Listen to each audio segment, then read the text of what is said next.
Foreign for Podcast, Turn it on. Halo semuanya, salam kenal, salam kami dari Foreign for Podcast. Perkenalkan, kami dari kelompok 4 kelas 12 IPS 3 yang hari ini akan mempersembahkan podcast proyek air untuk para pendengar selama beberapa menit ke depan. So please stay tune ya. Yes, betul banget Nat. Tapi sebelum kita lanjut lebih jauh, kita perkenalan diri masing-masing deh. Oh iya, lupa nih. Iya dong. Bahkan ada pepatah nih yang katakan tak kenal maka tak sayang. Cakep. Pas sudah kenal terlanjur sayang. Iya. Oke, gua mulai dulu ya. Perkenalkan, gua Cornelis Nicole, biasa dipanggil Nicole, nomor absen 4. Aku Michael Prastiano, biasanya dipanggil Pras. Nomor absen gua 21 ya. Dan aku Natasha Angelique, biasa dipanggil Natasha, nomor absen 23. And last, aku Yobela Yesti atau biasa dipanggil Bella, nomor absen 26. Salam kenal semuanya. Yeay, salam kenal. Oke, back to the point. Hari ini kita mau bahas apa sih guys? Kalau dilihat dari judulnya, kita bakal bahas tentang air gak sih? Yes Nat, hari ini kita akan ngebahas tentang air. Seperti yang kita tahu, air menjadi bagian penting dan tak terpisahkan dari kehidupan semua makhluk hidup. Bahkan, tubuh manusia sendiri terdiri dari 70% air, yang artinya air itu benar-benar penting buat kita. Nah, kalau bahasa kerennya tuh suatu zat yang tersusun dari unsur-unsur kimia hidrogen dan oksigen dan berada dalam bentuk gas, cair, dan padat. Jadi, air ada di segala unsur. Bahkan, kehidupan diyakini berasal dari larutan air lautan dunia loh. Dan organisme hidup bergantung pada larutan air. Seperti kayak darah, cairan pencernaan untuk proses biologi, dan banyak lagi. Air tuh juga ada di planet dan bulan lain loh. Baik di dalam maupun di luar tata surya loh. Wah, keren banget ya. Padahal tanpa kita sadari, hal yang kurang kita perhatikan ternyata ada di sekitar kehidupan kita. Dan benar-benar berperan penting dalam kehidupan. By the way, aku jadi kepo nih. Kira-kira gimana ya asal-usul air itu muncul? Nah, aku pernah baca nih, kalau menurut Wikipedia, air ada karena pendinginan bumi berubah hingga ke titik ketika komponen volatil yang terlepas ke atmosfer mencapai tekanan tertentu yang memungkinkan penstabilan dan pemertahanan air. Tapi ada juga yang bilang air ada karena mineral hidrat di bebatuan bumi secara perlahan. Ya intinya sih keberadaan air untuk pertama kali cuma bisa dipastikan dari beberapa teori sih. Oh iya guys, sadar nggak sih? Air selain sebagai cairan yang kita minum, air juga dipakai dalam kehidupan sehari-hari loh.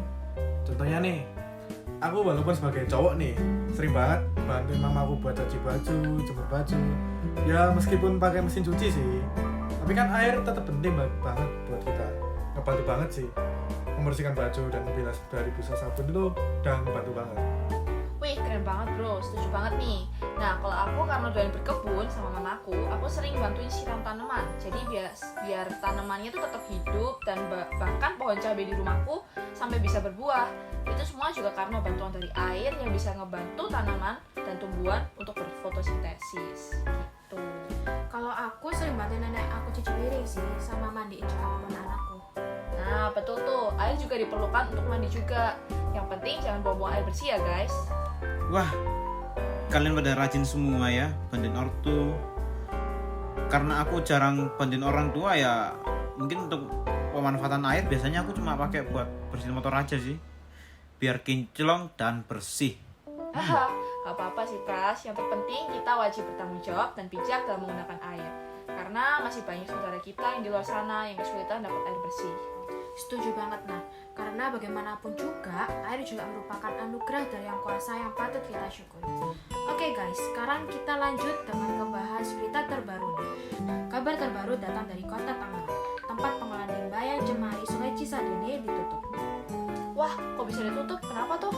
Jadi kabarnya Kali Cisadane di Tangerang Selatan tercemar karena ada satu pabrik pengolah plastik kurang bertanggung jawab dengan limbah dari hasil yang diproses, sehingga kali atau Sungai Cisadane berubah menjadi warna merah. Nah, kalau menurut kalian sendiri gimana? Kalau aku sih nggak setuju banget sih. Iya, sama, aku juga gak setuju. Apalagi katanya menimbulkan bau yang pastinya merugikan warga sekitar.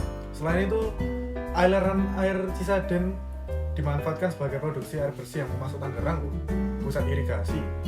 Serta pengendali banjir mulai dilakukan sejak tahun 1930-an oleh Hindia Belanda. Aku juga pernah dengar sih, selain sebagai pemasok kebutuhan air bersih, Sungai Cisadane juga memiliki potensi untuk menjadi tempat wisata. Jadi pastinya banyak warga yang dirugikan menurut gua. Tapi tenang aja sih, si pemilik pabrik juga mengakui dan akan bertanggung jawab terhadap kasus pencemaran ini kok sampai. Nah, bagus deh kalau gitu. Artinya permasalahan biar bisa lebih cepat selesai. Walaupun pastinya dengan jujur mengakui kesalahan juga nggak mudah. Ya pasti sih, pemilik juga akan mendapat tekanan dari warga sekitar. Bahkan akan berpengaruh terhadap bisnisnya. Tapi berani jujur itu baik kok, meskipun akan berdampak dengan lingkungan sosial. Tapi kalian pernah dengar gak sih, kalau ada beberapa orang di Indonesia yang masih punya kebiasaan main hakim sendiri. Kayak misal nih, ada satu masalah, terus warga susah untuk berdemokrasi. Pasti bakal terjadi hukum main hakim sendiri. Bener banget tuh, bahkan sampai ada yang memakan korban jiwa. Serem banget kan guys? Iya ada. Biasanya sering terjadi sama pelaku-pelaku curanmor atau begal kendaraan. Miris banget ya.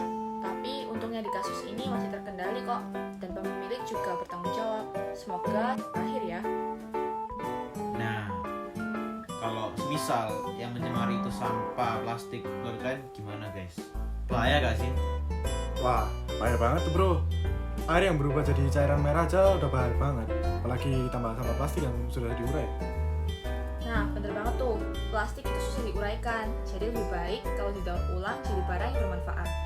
Atau bisa juga menerapkan sistem pemanfaatan barang non-plastik yang susah diurai. Nah, setuju banget tuh. Contohnya apa ya? Nih, datang dari kota kita, remaja Surabaya ubah sampah plastik kresek menjadi kerajinan rajutan ekonomis. Keren banget nggak sih? Plastik kresek yang sering banget kita pakai dan berserakan di mana-mana, ternyata bisa dibuat jadi kerajinan loh. Bahkan omset yang mereka dapatkan juga nggak sedikit. Dengan sedikit modal, kreativitas, dan bahan yang mudah ditemukan, mereka bisa menghasilkan untung yang berlipat ganda. Iya, keren banget tuh. Apalagi sekarang udah era modern, jadi lebih mudah buat kita cari tutorial di internet. Dan yang paling penting tuh bisa ngurangin sampah plastik yang ada. Selain itu, dengan adanya ide membuat komunitas kerajinan sampah kayak gini juga bisa meningkatkan rasa solidaritas yang tinggi antar sesama. Banyak orang bisa belajar bersama dan berbagi ilmu satu dengan yang lain. Betul banget tuh. Kayak ini nih, ada pemuda dari Flores, bekas buruh dari Bali, mengenalkan kesenian barang bekas ke pelajar yang ada di Surabaya. Dia sengaja untuk mengenalkan seni barang bekas supaya masyarakat Indonesia bisa terus kreatif dan juga bisa mengurangi polusi plastik yang sulit diuraikan. Wih, keren banget sih itu. Benar-benar cinta tanah air dan peduli sama lingkungan. Nah, kita sebagai generasi muda wajib banget nih punya semangat yang sama supaya negara kita bisa terus maju dan berkembang serta terbebas dari sampah plastik. Nah, setuju banget deh pokoknya. Setuju. Guys, kelihatannya udah waktunya nih kita undur diri. Mungkin sekian informasi yang bisa kita share kepada para pendengar ya sekalian. Sekian podcast dari kami Kelompok 4. Foreign for Podcast, izin undur diri. Semoga bermanfaat. Terima kasih. Foreign for Podcast, Turn it on!